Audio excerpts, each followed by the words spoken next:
Dear future generations, I think I speak for the rest of us when I say, sorry. Sorry we left you with our mess of a planet. Sorry that we were too caught up in our own doings to do something. Sorry we listened to people who made excuses to do nothing. I hope you forgive us. We just didn't realize how special the earth was. Like a marriage gone wrong, we didn't know what we had until it was gone. For example, I'm guessing you probably know it as the Amazon desert, right? Well, believe it or not, it was once called the Amazon rainforest, and there were billions of trees there, all of them gorgeous. And oh, you don't know much about trees, do you?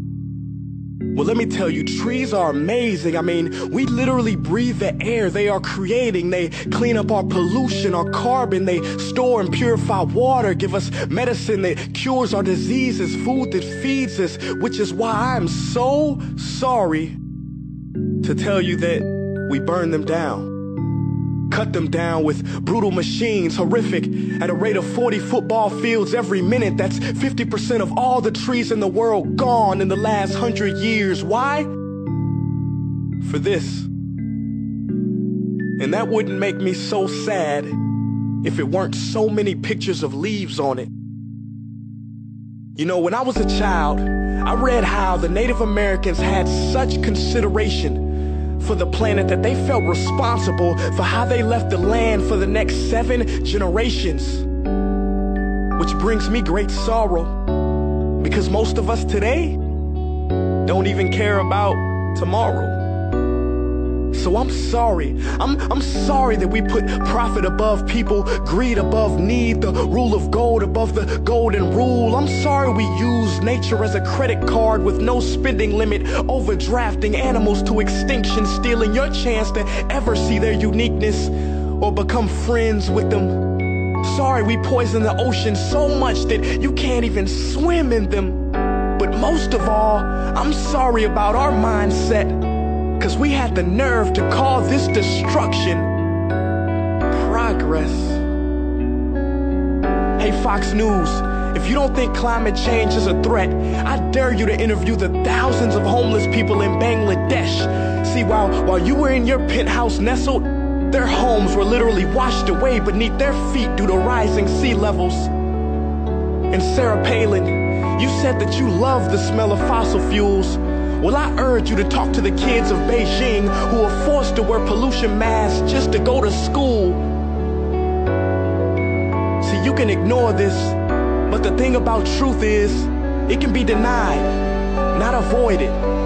So I'm sorry, future generations. I'm sorry that our footprint became a sinkhole and not a garden. I'm sorry that we paid so much attention to ISIS and very little to how fast the ice is melting in the Arctic. I'm sorry we doomed you, and I'm sorry we couldn't find another planet in time to move to. You know what? Cut the beat. I'm not sorry.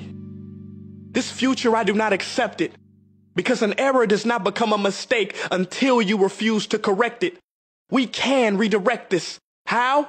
Let me suggest that if a farmer sees a tree that is unhealthy, they don't look at the branches to diagnose it, they look at the root. So like that farmer, we must look at the root, and not to the branches of government, not to the politicians run by corporations. We are the root, we are the foundation. This generation, it is up to us to take care of this planet. It is our only home. We must globally warm our hearts and change the climate of our souls and realize that we are not apart from nature, we are a part of nature. And to betray nature is to betray us. To save nature is to save us. Because whatever you're fighting for, racism or poverty, feminism, gay rights, or any type of equality, it won't matter in the least. Because if we don't all work together to save the environment, we will be equally extinct. Sorry.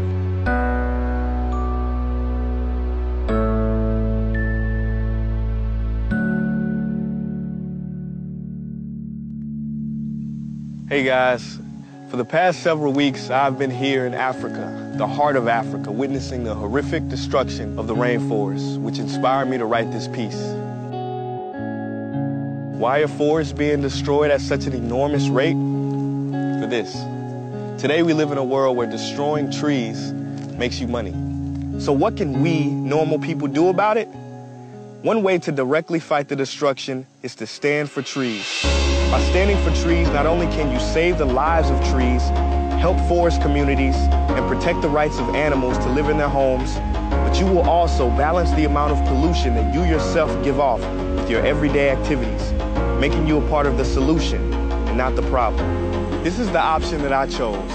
But whatever way that you choose to stand for trees, do it. Because a wise man once said, when the rivers are all dried up and the trees cut down, man will then realize that he will not be able to eat money.